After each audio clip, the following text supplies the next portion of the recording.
¿Cómo están, amigos de Paz Televisión y Sur Perú? El Cusco tiene actualmente en su Museo Histórico Regional, Casa del Inca Garcilaso, una sala habilitada especialmente para mostrar algo que no se esperan los turistas que visitan el museo. Tener una sala dedicada a animales de la prehistoria y principalmente de un clistodonte. Tenemos que hacer memoria de que el Cusco se encuentra en un valle que fue dejado por un antiquísimo lago, un lago glaciar que después recibió el nombre de lago Morquil.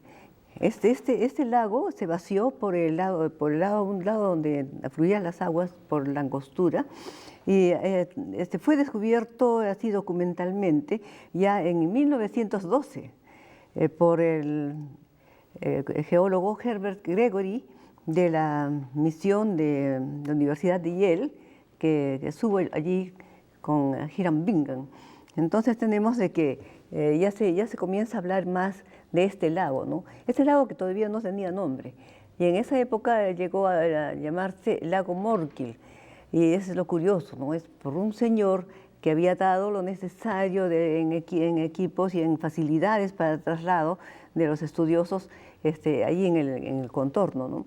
Que se apellidaba Morquil. Por eso el lago se llamó Morquil, a partir de 1912. Bueno, allí se han encontrado, en el Cusco, se han encontrado en la región una serie de restos fósiles de animales prehistóricos, por ejemplo, de un mastodonte. Es increíble cómo a partir de un pedacito de colmillo petrificado y de un pedazo de hueso de una de las patas es que se ha podido reconstruir cómo fue el animal, ¿no? Luego se encontraba también un clistodonte con su caparazón intacta, y bueno, es una oportunidad de ver un clistodonte de algo de 2,5 metros, una cosa así, ¿no? Era un lugar donde también vivieron perezosos y también algo de caballos de épocas muy antiguas, ¿no? que se fueron yendo, y finalmente solamente quedaron una parte en la parte de la Patagonia que corresponde a Argentina. Bueno, ya tienen un lugar más para visitar, un lugar lindo que ha sido equipado con mucho cariño por Ana María Galvez, la directora del museo, y que está abierto ahora para los cusqueños y para el mundo.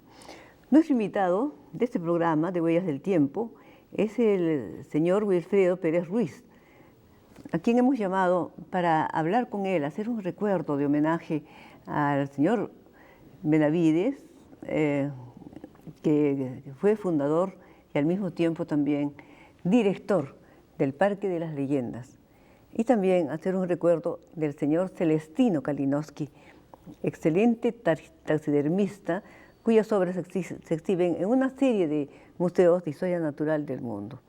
Bienvenido, señor Wilfredo. Muchas gracias por tan cordial invitación, muy complacido estar con usted en esta ocasión. Bueno, lo hacemos con la finalidad de hablar de Felipe Benavides Barreda, ¿no? El Parque de las Leyendas, que se encuentra en la Avenida de la Marina, lleva el nombre de Parque de las Leyendas, y se le conoce más así, ¿no? Pero está también dedicado a recordar el nombre de Felipe Benavides.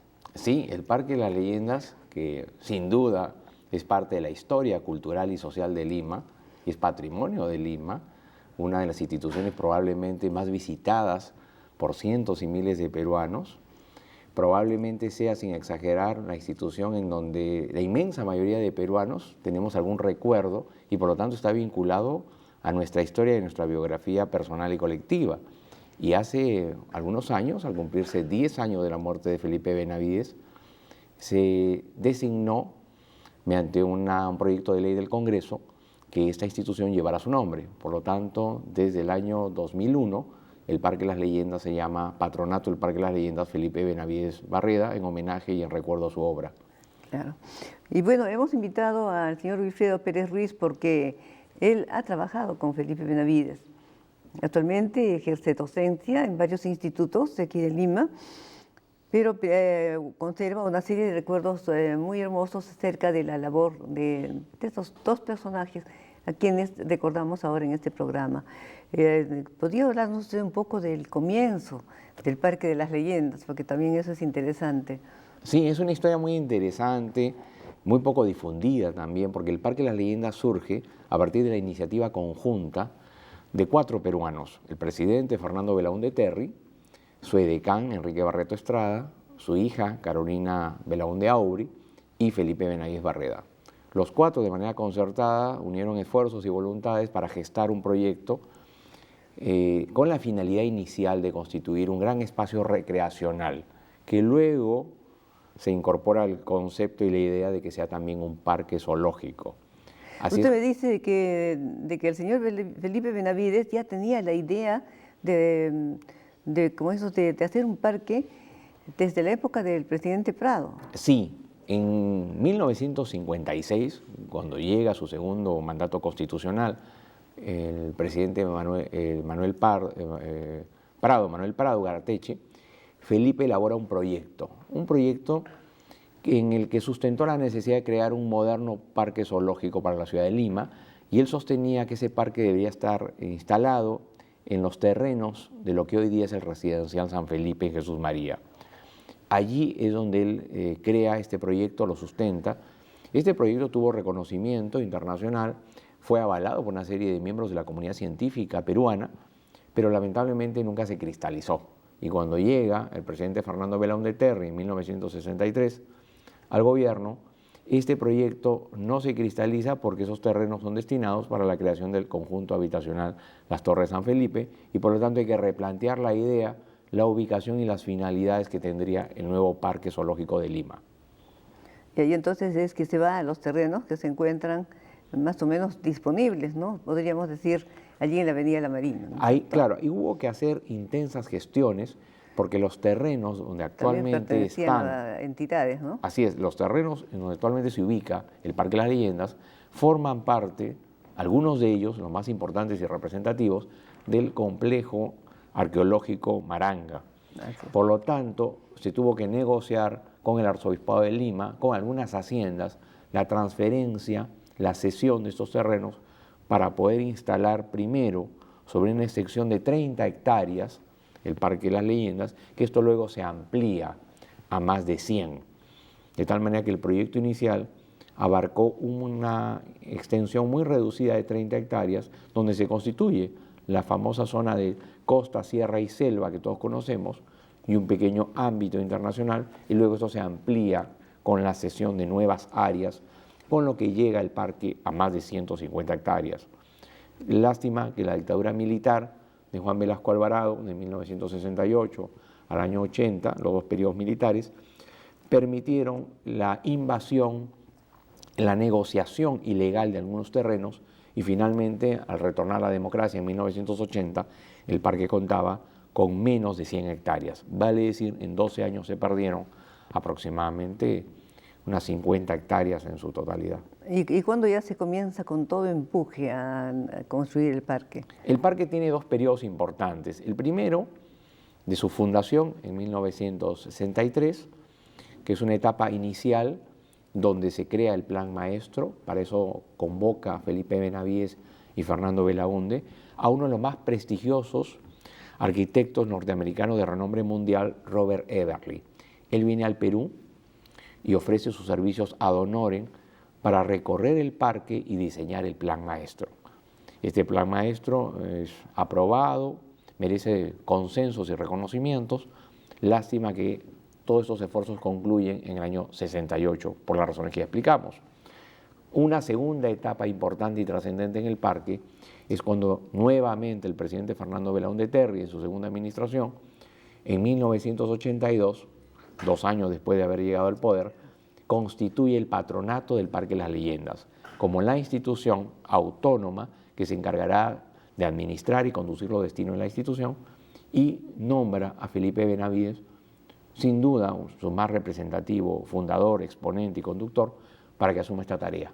Esa segunda etapa es una etapa muy importante porque permite la ampliación, el desarrollo, la visión de Lima dentro del Parque de las Leyendas. Es muy interesante de anotar en esta segunda administración. Dígame, usted ha trabajado con el señor Felipe Benavides. Dígame, ¿cómo es que comienzan a llegar los animales Porque me recuerdo bastante de que había un zoológico en Barranco completamente hacinado, no sé, no recuerdo ya si es que pasaron los animales de allí o si es que comenzaron a venir nuevos animales, ¿cómo fue?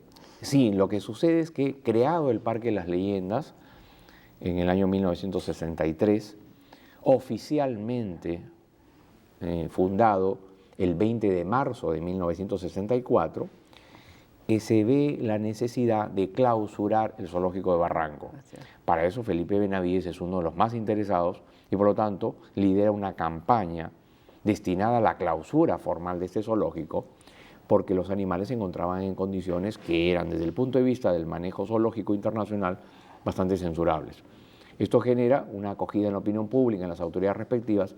Finalmente, a pesar de la oposición del alcalde barranquino, se clausura el zoológico y esos animales son trasladados al Parque de las Leyendas, donde terminan siendo acogidos y viven durante muchísimos años más. Ese es un poco el recuento respecto de la clausura del zoológico, pero la pregunta me permite también aclarar una versión que se ha circulado y circula con mucho énfasis y que no es cierta. No es que se creó el Parque de las Leyendas como consecuencia de la clausura del zoológico de Barranco, claro ni es tampoco cierto que las condiciones del zoológico de Barranco fueron las que motivaron la creación del Parque de las Leyendas. Se da una coyuntura en la que, teniendo ya un zoológico en marcha, naciente, había que clausurar uno que tenía condiciones que no respondía, pues, claro, que no debía respondían ser, a las los expectativas. estándares. ¿No? ¿Qué animales son los que llegan después? ¿Cómo llegan? Porque ahora hay una cantidad grande que seguramente no son de Claro, la época del señor Benavides, ¿no? la colección del Parque de las Leyendas se ha ampliado notablemente y el Parque de las Leyendas hoy día, para beneficio de su público visitante, ya no es solamente un parque recreacional y zoológico, es también un parque zoológico, arqueológico y botánico, porque tiene importantes restos de la cultura maranga, que han sido muchos de ellos puestos en valor, restaurados y abiertos al público. Hay un museo de sitio, hay todo un proceso de restauración de los restos arqueológicos, algunos ya, reitero, puestos en valor. Existe un jardín botánico con más de 3.000 especies de flora, de distintas regiones del país, y existe una colección zoológica de más de 2.000 a 3.000 especies. Por lo tanto, el Parque de las Leyendas tiene algunas características muy interesantes. Ser un parque, reitero, zoológico, arqueológico y botánico, y en segundo lugar, ser el único zoológico en el mundo que ha sido edificado sobre restos arqueológicos. Eso le da una enorme significación cultural y social que los visitantes ahora pueden disfrutar y apreciar. Y si a eso le sumamos que el Parque de las Leyendas, como cualquier otro parque zoológico del mundo, cumple una función muy importante en el aspecto de la educación, la cultura, la sensibilidad ambiental. Y además, por las características arqueológicas y de peruanidad, el Parque de las Leyendas es una suerte, como lo decía Felipe Benavides siempre, de un Perú en pequeño. El parque es un Perú pequeño y por lo tanto visitar el parque es un aproximarse no solamente a conocer los bellos exponentes arqueológicos y naturales del Perú, sino también un poco aproximarse a conocer la realidad del Perú. Siempre Felipe enfatizaba que el parque, con sus virtudes y defectos, con sus limitaciones y adversidades, era una expresión de lo que es el Perú. Entonces, ¿qué animales son peruanos los que hay en el Parque de las Leyendas o los que habían en la época del señor Felipe Benavides y los que trajeron de fuera? Los más representativos, sin duda, es la vicuña. Existe una amplia población de vicuñas cuyos orígenes están en los traslados provenientes de la Reserva Nacional de Pampa Galeras que se hicieron en diciembre de 1985.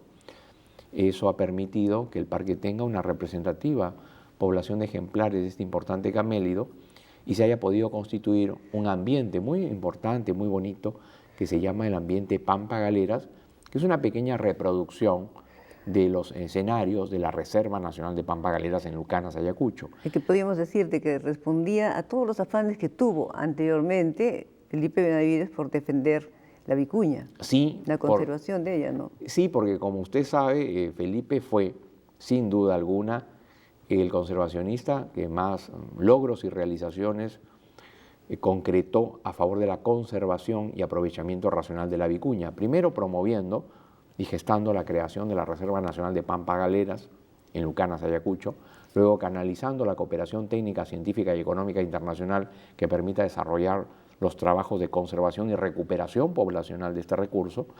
Cuando se crea la reserva de Pampa Galeras, el Perú no tenía más de 5.000 vicuñas a nivel nacional, de las cuales 1.000 estaban concentradas en Pampa Galeras.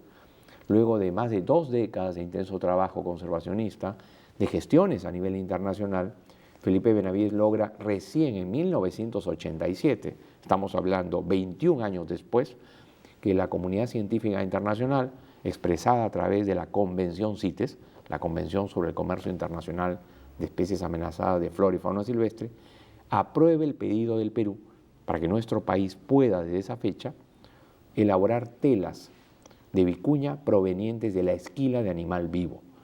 Una victoria conservacionista sin comparación en otro contexto que logró Felipe. Salvar a la vicuña de la extinción, promover su conservación y cerrar el círculo promoviendo el aprovechamiento de su fibra y esos beneficios directamente destinarse para mejorar la calidad de vida de las comunidades campesinas. Un mérito muy importante de subrayar de la obra de Felipe y que, como usted bien lo ha comentado, la vicuña está expresada también en el Parque de las Leyendas. Claro, y después de vicuña, ¿qué cosas más trajo el señor Benavides así con afán, con cariño? Porque usted lo ha visto a él, además, recorrer las jaulas, ver cómo se establecían antes, ¿no? El área, el espacio que deben tener los animales que están en un zoológico, ¿no? Sí, como usted lo señaló hace un instante, yo tuve la oportunidad de conocerlo en 1984 y de tener un cercano vínculo de cooperación, de identificación con su trabajo, de haber sido su discípulo y colaborador más cercano los últimos 7 años de su vida. Y en ese contexto pude apreciar mucho sus desvelos, sus ilusiones, sus proyectos y sus entregas por el Parque de las Leyendas. Él dedicó mucho énfasis a potencializar la zona de la selva, porque la selva, dentro de la zona de la peruanidad, es un área no solamente bastante extensa, sino que presenta una gran variedad de especies de la fauna peruana, y él, durante su segunda administración, a partir de 1982, se preocupó mucho de robustecer, ampliar, mejorar la colección zoológica de esa zona, de forma tal que, como ocurre hasta nuestros días, es la zona más extensa, más variada y que suscita, por cierto, la mayor atracción del público visitante. Y recuerdo de que hay una cantidad de especies que se reprodujeron inclusive en cautiverio. No sé si usted los recuerda también. Sí, en esos años la realidad del parque era un poco más sencilla, por usar un término de administrar. No tenía las complejidades burocráticas que hoy día existen, ni el número de personal que hoy día se tiene. Era más fácil administrar, conducir los destinos del Parque de las Leyendas hace casi 30 años. Y en ese entonces, por lo tanto, también era mucho más fácil promover el intercambio de animales o la llegada de nuevos animales de otros zoológicos y sobre todo también promover la reproducción en cautiverio, que es una labor que ningún zoológico técnicamente manejado deja de tener a nivel mundial. Y en ese sentido el Parque de las Leyendas no ha sido una excepción. Me parece que llegaron también unos pingüinos, Sí. Esos pingüinos de Humboldt que están en la parte del litoral, ¿no? O sea, de que yo estaba viendo también cómo se iba poblando, ¿no? En el caso de los pingüinos Humboldt es una experiencia interesante porque llegaron al Parque de las Leyendas en 1989, consecuencia de un convenio con la Facultad de Oceanografía y Pesca de la Universidad Nacional Federico Villarreal, y se trajo una población reducida de pingüinos de Punta San Juan de Marcona, donde está la mayor concentración de pingüinos de toda la costa peruana. Y se habilitó un ambiente efectivamente en la zona costa. Ahora podemos apreciar la reproducción exitosa de esa población y se ha remodelado ese ambiente y es una expresión muy interesante si lo además vinculamos con el bus educativo del pingüino de Humboldt que el Parque de las Leyendas adquirió hace algunos años y que es efectivamente un bus que debe estar, espero que así sea, todavía circulando por distintas partes de Lima, promoviendo acciones de educación, de concientización, de difusión, no Ahora, solamente del recuerdo pingüino, también sino de las unos especies de fauna. monos enormes traídos de Iquitos. Sí, ¿No? de Iquitos se trajo importantes poblaciones de primates, se trabajó mucho ese tema con las comunidades y organizaciones no gubernamentales, También se trabajó bastante Con los papagayos. en el caso de las especies de aves se le dio un especial énfasis por 2 razones, o hasta 3. La primera, porque el Perú es el país que tiene la mayor cantidad de especies de aves del mundo. Competimos mucho con Colombia. Colombia está en primer con Colombia lugar. en ese aspecto. En segundo lugar, porque la Amazonía peruana tiene una representativa población y había que robustecer la zona selva del parque. Y la última, por una cuestión de la afiliación, los afanes personales del propio Felipe. Él fue un gran aficionado a la colección de guacamayos y de especies de aves. En su casa tenía una representativa población y un pequeño zoológico muy atractivo y muy bien manejado. Esas fueron inquietudes personales de él que influyeron mucho en potenciar, incrementar la colección de aves del Parque de las Leyendas. Y esa colección no solamente se expresaba en lo que estuvo y está en la zona selva, sino también la podemos ver en otro lugar muy interesante que es el pabellón Celestino Kalinowski, que lleva el nombre de este ilustre científico, taxidermista y ornitólogo cusqueño, que creó en la primera administración del parque un museo de taxidermia representativo de las más importantes aves del Perú, de tal forma que el público visitante podía ver en un lado las especies provenientes de la selva vivas y por el otro lado apreciar una colección pequeña pero representativa de lo que este gran y genial artista Celestino Kalinowski pudo haber hecho por el Parque de las Leyendas. Dígame, había, me parece, una cascada, ¿no? Antes, porque también el parque ha sido remodelado, ahora está precioso también nuevamente, ¿no? Pero de todo eso vamos a hablar enseguida. Amigos, hacemos una pausa y volvemos.